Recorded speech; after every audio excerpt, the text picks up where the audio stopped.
Our episode today is about Tron Ares. Do you feel like there was any actual gamers consulted in the making of this film? I struggle to believe so. Really loved the soundtrack. I've already mentioned that, but that was a key element for the entertainment value for me. Was the sound was just really good.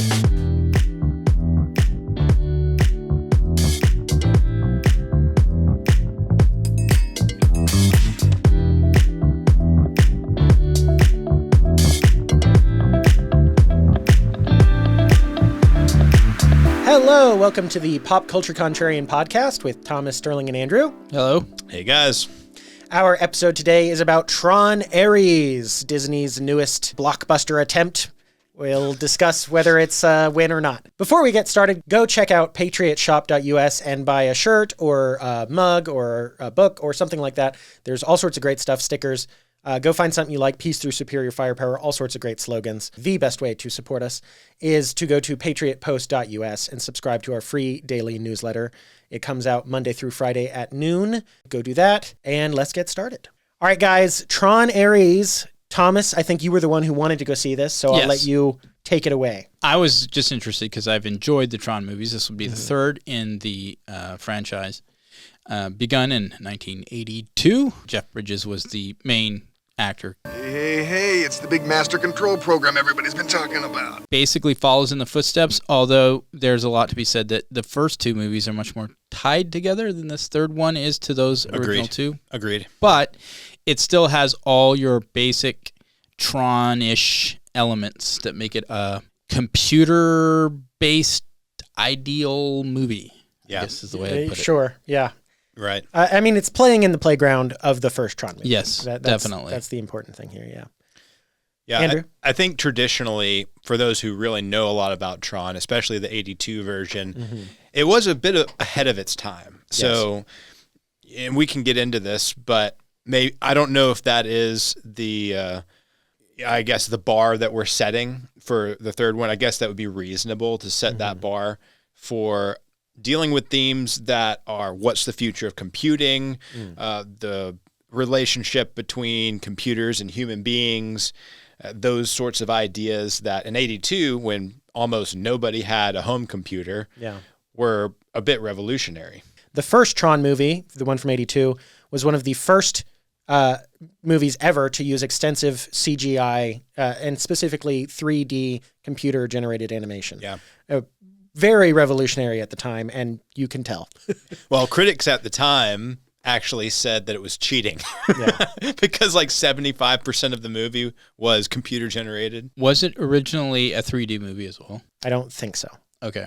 I did see this in 3D actually. So Tron Ares. Yes. It was a well done 3D. There's 3D you see that I just feel like it's the kid in the candy store and they can't help but make everything as like eye-popping as possible, and it makes it just distracting. This one, I think it was measured and done well, and it fit the whole concept of what this movie is. So it wouldn't surprise me if the original had a 3D version as well, but maybe it didn't. Yeah. I think y'all had a different take about this than I did. He hates Tron. I didn't hate it, but I'm going to let them talk first. So, like one thing that the Tron movies are known for, at least Legacy and now Ares, is having a really impressive soundtrack. Yes. It was Daft Punk for Tron Legacy. I thoroughly enjoyed that one. I thought that was very good.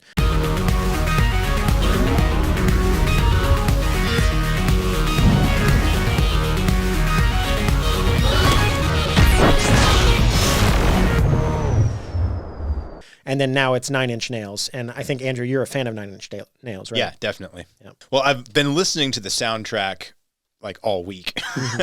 And I would say just personal preference is one of my favorite soundtracks. I also do like the Daft Punk soundtrack, and I've listened to it before. There's just something about the otherworldliness. It just transports you into that world in a way I think others don't, because it is a unique world. It's that computer synthesized. It is a sci-fi kind of thing, but it's adjacent to sci-fi, in my opinion. It does feel sci-fi, but because it's within almost another world altogether, but it's a world within a world being computers, I just think the soundtrack really captures the feeling.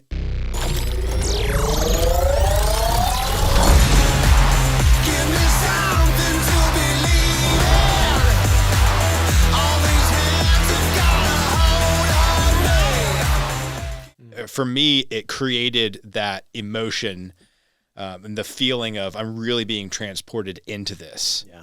Well, I would say on that, in terms of like the movie itself, falls squarely within the sci-fi genre for me. I don't think, but that's fair. That's not what I mean. Yeah, I think the kind of the emotion or the feeling you're talking about is what basically Tron coined the term of cyberpunk. Yeah. Yeah, that's exactly what I'm talking about. Yeah. It's the cyberpunk thing. I feel like it is its own thing. It is definable as sci-fi, but it also, to me, feels like its own thing. Yeah. So this movie stars Jared Leto, and I'm just going to give you this caveat right up front. I do not like Jared Leto. Yeah, he's had some interesting roles. What do you have against Louisiana? That's what I. Oh, I didn't even know he's from Louisiana. That's where he's from. Okay. Yeah. Well, see, I like Louisiana, so that makes me like him just a little bit better. He's the world's worst Joker. In the Ben Affleck Batman movies. And then he also just straight up has his own cult, which is a little weird. Or he did. Maybe it's non-functional at the moment. But for a while, he was living on an island with his, Jesus hair, which he still has in this movie. Oh, I think I have heard of this, actually. A bunch of celebrities following him around and wearing white robes and kind stuff. of just like a fan club thing, right? It seems very strange to me. I don't know.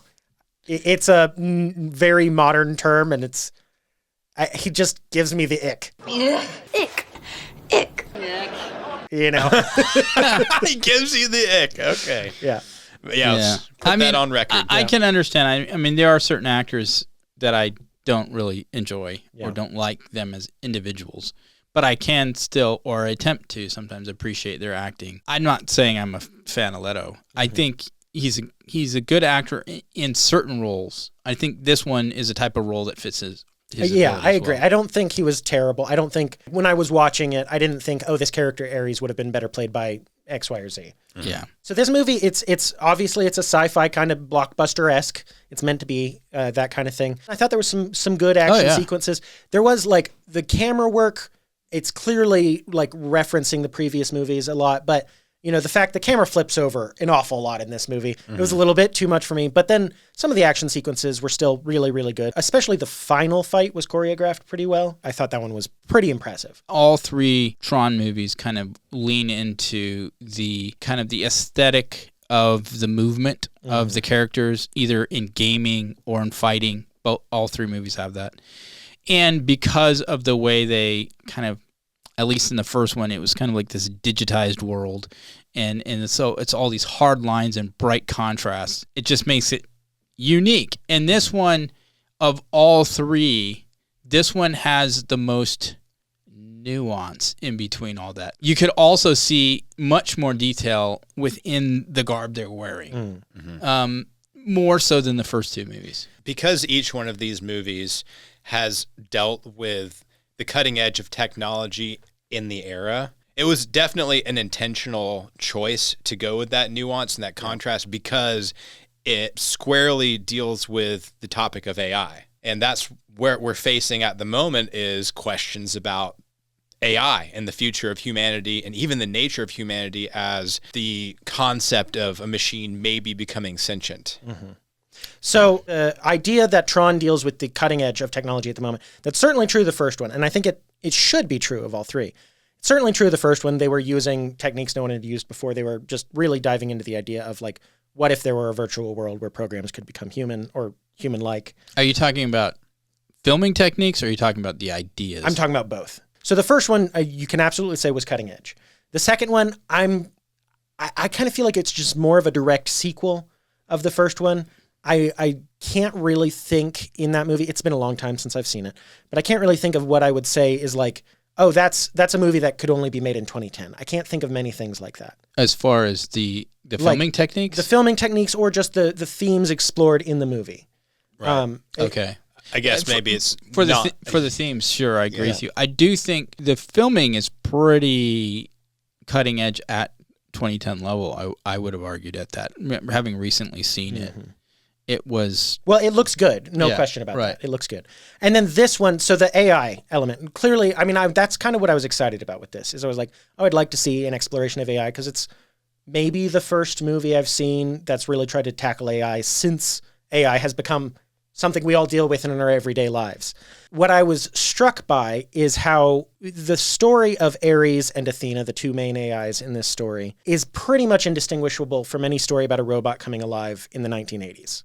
It didn't seem like they'd learned or even incorporated elements from the modern AI craze, bubble, some may call it, into this story. They just kind of, what if a robot came alive? And it's like, yeah, that's an interesting story, but we've been telling that since, the 80s or before. Well, I mean, to that point, I think that's the problem. This is not a new concept to delve into. AI with sci-fi movies is old as the hills, if you want to say about it in that way. I mean, Star Trek has been dealing with the whole AI thing for a long time. Yeah. And so, I mean, the whole Data character is an AI robot. Yeah. And so I think what they decided, honestly, was instead of trying to reinvent the wheel when it comes to what is AI, they just decided to be like, we'll just call them AI. And then basically delve into, which I think was more what they wanted to lean into. The first two movies are going into the grid by humans. This one is reversing it and having an AI program come into the human world. It's almost the same one that's in the first movie because all these programs are effectively intelligences. Right. They've been living. And so it's almost like they just kind of like accept it, and this is what Tron world is. And they wanted to say, now what if one of these programs got out into real world? What would that look like? And let's play with that. That's what it seems like to me. Yeah.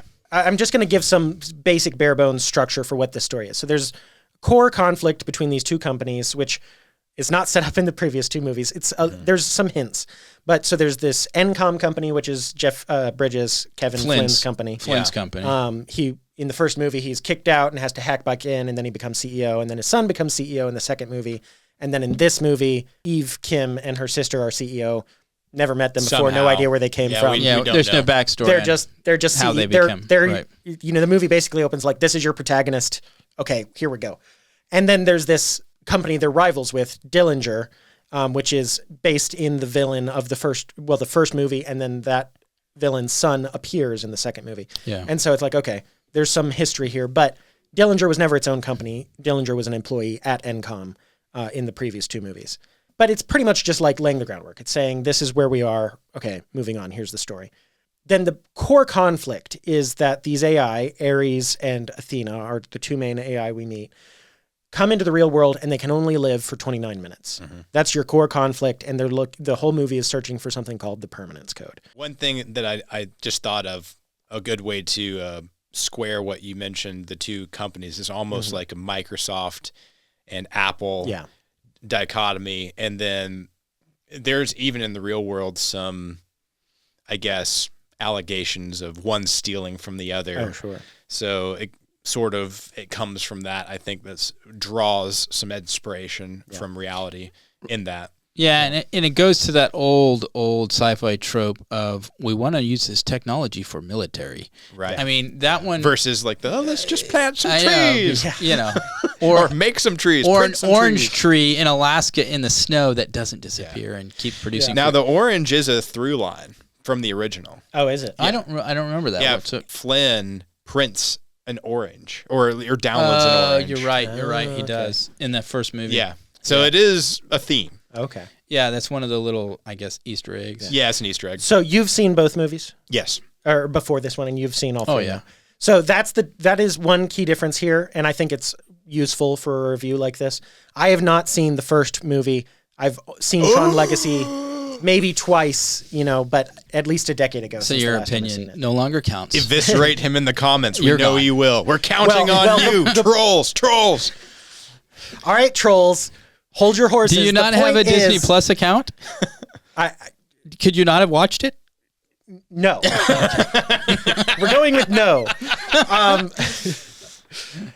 Anyhow, the point is, so now we can give you a view that has some of the nostalgia for the first two movies, and someone who is just watching this movie as a movie. We aim to give you the full spectrum. Yes, yeah. Because we're all on the spectrum. The non-fan and the fan. Yeah. So from your perspective as a non-Tron fan, what is your opinion, I guess, of a movie as a movie? Of a movie as a movie, it hits its most basic requirements for a story like this. That's honestly about the best I can say for it. Okay, you have characters, you introduce your protagonist, you introduce your antagonist. Here's the problem. They go on an adventure to solve that problem. Problem solved by the end of the movie. Protagonist and antagonist stories are wrapped up, or at least brought to a stopping point for the time being. It does that. There's no frills, no fuss about it. It just, okay, we have to do these things. They did those things. No question that they managed that. Okay. But in terms of, I was hoping for some exploration of like what AI is coming to mean in 2025. Right. I was hoping for some explanation of expectation going into it. A little bit. I was hoping for some, diving into, okay, when the first Tron movie came out, arcades were all the rage, but now it's, there's Minecraft, there's Fortnite, there's Overwatch, there's all sorts of crazy shooter games. Online gaming. Yeah, online gaming. Maybe you explore some of that. None of that's here. Yeah, it's just tangential, like, oh, we're releasing a game.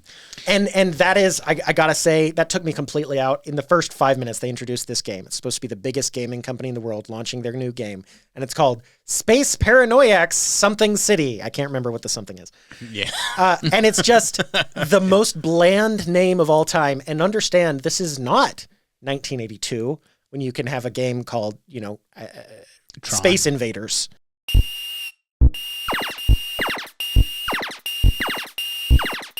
We're not there anymore. There are so many video games, high quality video games being released every year that you have to set yourself apart somehow. And a bland name is not helping. Like maybe they set themselves apart somewhere else, but we don't. It's all told. We're told this is a big game. Hundreds of millions of people play it. That's a huge number, by the way. There's no evidence of that. Do you feel like there was any actual gamers consulted in the making of this film? I struggle to believe so. Okay. What are your thoughts as a fan of this? You make some good points as far as like the reality and wanting to dive deeper and like explore more deeply. And I wonder, because it's a Disney film, if that's the only reason why it's not deeper, because they are trying to appeal to more of a entertainment kind of thing. I think that's really what the deal is with this. It is a movie to entertain. I don't think it was made as a movie to really explore things deeply and be like a big think piece. No, for sure. That's absolutely right. I mean, the first movie, because the basis is this company that Flynn has built it's a computer gaming company. Right. And that continues. That's the through plot. That's the through plot all the way. But what's interesting about all three movies is they don't really, I mean, they have the games inside, especially in the first one and in the second one. They don't really have it in this third one. No. But still, the overall feel isn't a player of computer games, who's familiar with that kind of world. It's more movie than game. It is more movie than game, and also to an extent a struggle from the protagonist to be more than games. Like she wants, her sister obviously was very successful as the CEO of this game company. And that's all great. And she kind of was along for the ride is my interpretation. And maybe there's a sense for her because, she's out there looking for the permanence code to save the world by being able to print trees in Africa. Well, I mean, obviously. So the big thing they're discovering is we can just download things from the real world and make them real, including plants. That is genuinely revolutionary. Yeah, I think there was that kind of motive they played with, or they kind of delved into, like what you're trying to do is kind of follow in your sister's legacy and almost justify what her life was. And this is one of my biggest knocks on this movie. They have their attempts to get at the motivations of the different characters, but it tends to kind of fall flat, I would say. Overall, it seemingly is more of let's inform you and then let's get back to the action. I guess you could almost say all three Tron movies are kind of like that. They don't really take a lot of time to just delve into what really is the deeper motivations. It kind of just hits that. This is the motivation, and let's go on. This is fun. This is fun. That's what you feel like. Well, and that's why I'm not rating it so much as part of the series as I am just rating it as a movie. Yeah. If I was rating it as part of the series, maybe I'd come to some different conclusions. Some things that I noticed on that note of it just kind of says, okay, here's the motivation. Now let's get back to the action. There's one scene in particular where you kind of learn the protagonist is named Eve Kim. Well, there's two. There's Eve Kim and there's Ares. And they're sitting in the car together, and Ares is this AI super genius. And he basically just states, I don't think you should quit your job or whatever. And she's like, how'd you know I was going to quit my job? Because there's no evidence in the movie up until that point whatsoever that she's going to quit her job. And he just kind of lays out what her motivation is. He just explains it to the audience. He's a super psychologist. Right, which is like, okay, you're showing us he's got this element, but there's not much acting from Greta Lee, who plays Eve Kim, to show that what he's saying is true. Beyond her just saying the words, yeah, you're right. Maybe this is extrapolation, but he's doing the Chat GPT thing. He is being the AI. He says, I read all of your texts. Yeah. Right. And he's pulling the sentiment and her, like, allegedly where she's coming from those. And then she's just taking it at face value, like, oh, the AI said so. Okay. Yeah. For whatever that's right. worth. I think the questions that you really want, that the movie is trying to delve into, but really kind of just skips along the surface with, are the ones that would be make it a much more satisfying movie, in my opinion, if you actually dealt with it a little bit more, give it a little more weight. In particular, what I found just kind of strange was how they sort of did try to answer why Ares suddenly decides to go against his programming. But it's almost like their answer is, well, this is kind of the mystery of AI. When you get all this information that this program has access to and he's learning, suddenly, for whatever reason, on a Saturday afternoon, he decides empathy is my highest ideal. Right. And you're just kind of like, why? And that was the one thing that I felt not a good explanation for. Yeah. I agree. There's two AI who are presented. Obviously, Ares is presented as the leader to begin with. But Ares and his underling Athena are, in most respects, depicted as equals. Ares turns good, basically, and Athena does not. And like you were saying, Thomas, there's just no... I don't know that the movie even addresses the idea of why Ares and not Athena. I don't even know that it acknowledges that is a question. Yeah, she's presumably exposed to the same data and decides that her highest order is to follow that of the creator, who is the bad guy in this movie, a Dillinger. So, as you know, audience, we rate these in 5 categories: woke-free, intelligence quotient, or how well written is it, artistic value, entertainment value, and legacy score, or will we be talking about it in 10 years? But maybe we slightly altered those when we gave our ratings, so we'll let everyone explain those. I'll start with woke-free. I think we are all similar on this one. I gave it a 7. It's not completely woke-free. You know, you did have basically a clear-cut protagonist from Tron Legacy, played by Garrett Hedlund, Sam Flynn, Kevin's son, who... you know, it would make sense for him to be the protagonist of this. Instead, they just ditch him and bring in an Asian woman as the new protagonist. And it's like, okay, you're checking off your diversity quota, I guess. Yeah. She doesn't do a bad job. It's not like the role couldn't be played by a woman. There's no, reason except that you already had someone in that position that you had to replace for this.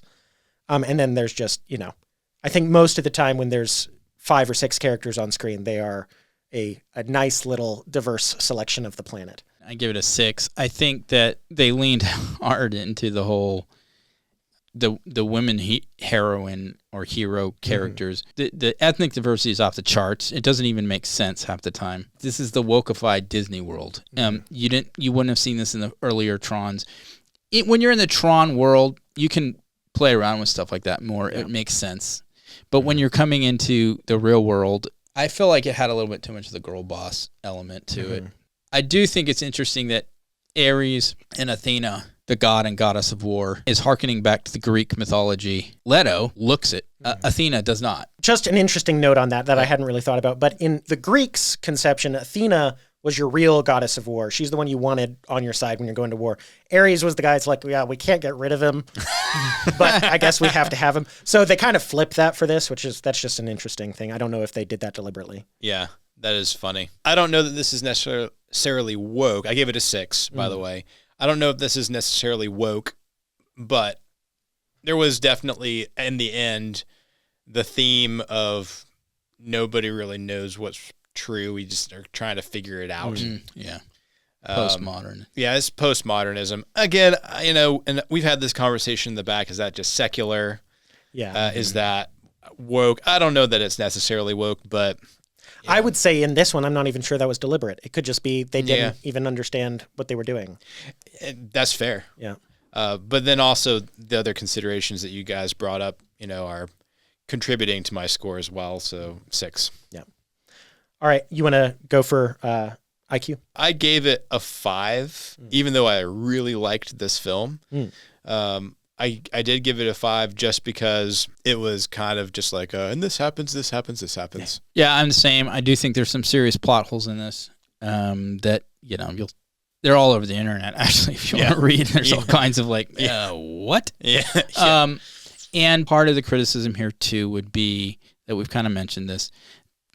Outside of it looking like it and the Jeff Bridges Flynn character being in this for a little bit, there's no connection with the other two movies as far as characters. I gave this one a 3 on well written. Honestly, I would have gone lower, except that, as I said, it hits those basic points you have to hit for a story. It does those things. It does it adequately. So I gave it a 3.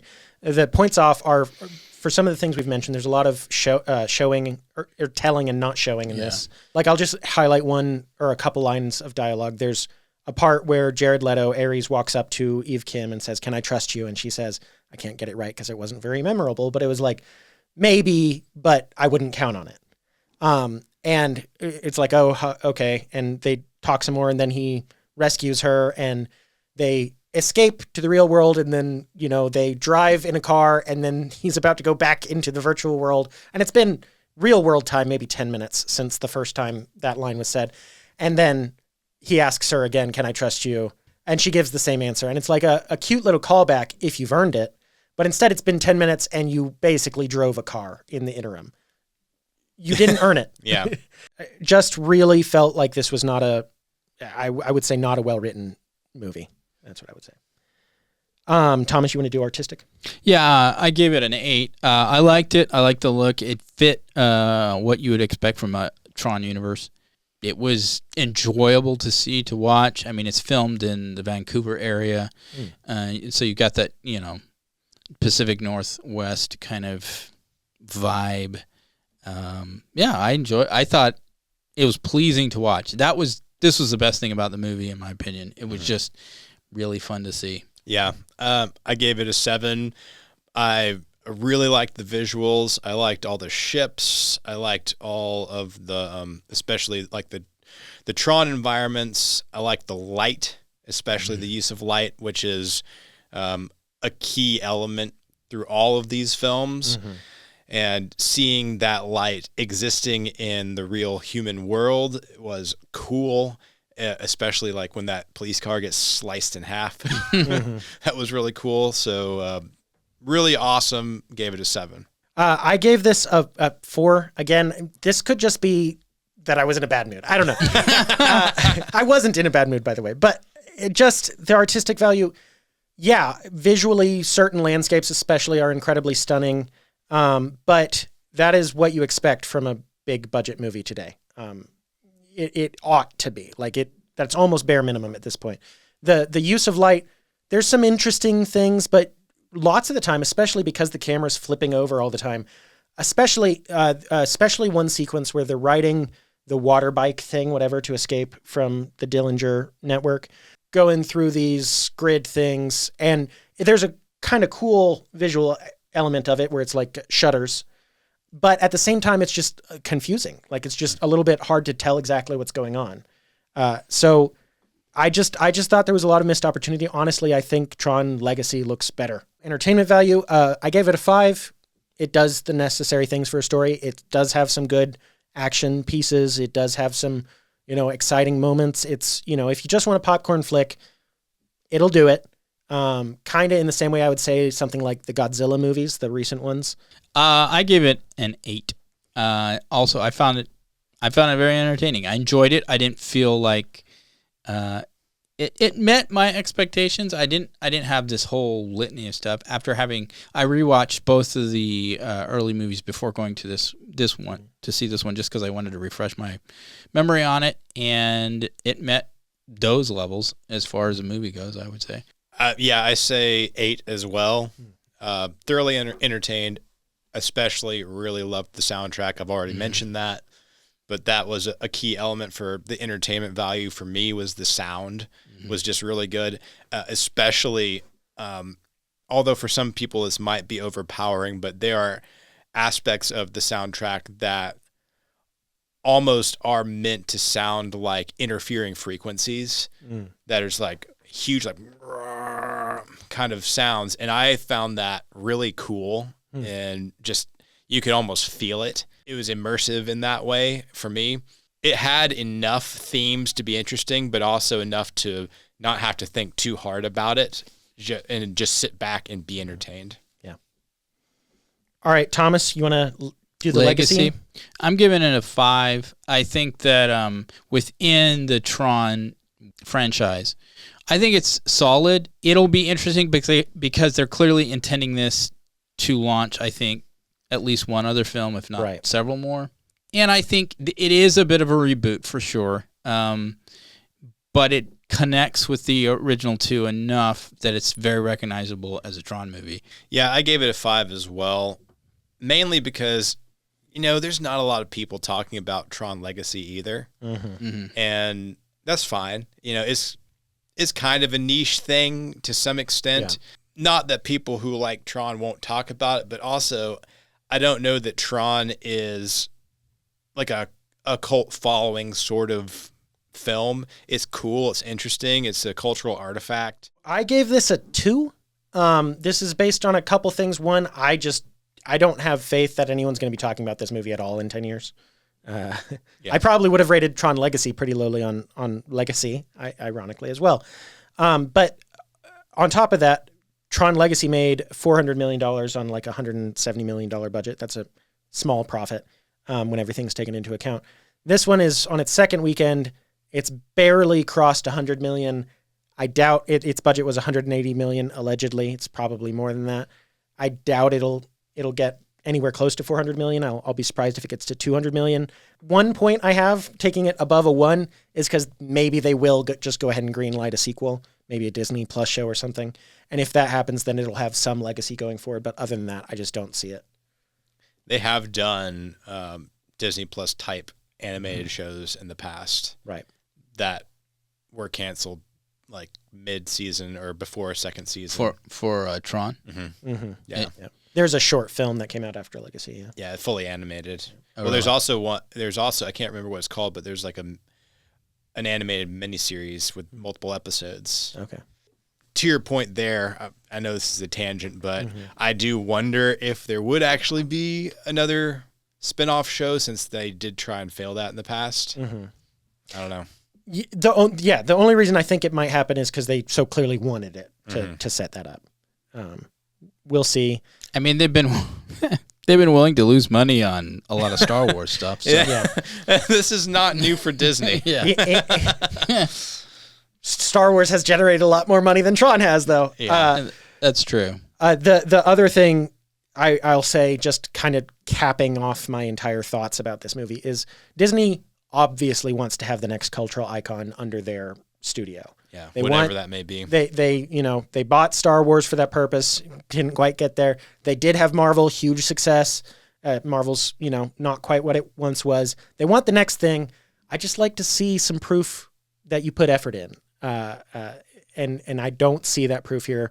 The 29 minutes that Ares can live is just completely arbitrary as far as I could tell. You could have made it an Easter egg. You could have made it 34 minutes and then it's 2,048 seconds, which is a computer thing. But instead you just picked a number out of a hat as far as I can tell. Yeah. There probably is a logic. It's the mystery. Maybe. Yeah. All right. Well, any final thoughts? I'd say go see it. Okay. Yeah, I do think it's worth. I mean, I saw it in theater on a big screen in 3D, and it's a good 3D as far as that goes. I wish I had seen it in 3D. Enjoyed it. So, it's a fun, like, just go out and enjoy a movie, date night. I mean, it's there's nothing objectionable about it, you know. Yeah, that's true. So, just a fun movie. I would say wait for streaming. Save your money. Don't listen to Sterling. He's a cynic. Well, we are the contrarians here. This is true. All right. Well, this has been our episode on Tron Ares. I guess I should give our total final scores. Almost missed that. So Thomas's, your total was the highest, 6.4 average out of 10. Andrew, yours was 6.2 out of 10. So that average would have been 6.3, but I came in with an average of 4.2. So that brings the total pop culture contrarian average down to 5.6, which I think is a little bit high. But Yeah. Sterling the hater. The hater. I'll admit it. On this one. Anti-Tron. Yes. Anti-Tron, yes. All right. Well, that has been our episode on Tron Ares. Go subscribe to the Pop Culture Contrarian on YouTube or Spotify or Apple, wherever you're listening to your podcast. On YouTube, make sure to hit that bell icon so you see when we upload a new video. Leave us a comment. Let us know what we should talk about next, any guests we should have on. Go like and subscribe to the patriotpost.us. That is the oldest conservative news digest on the web. It's right and it's free. And we'll see you next time. Bye. Bye. See you guys.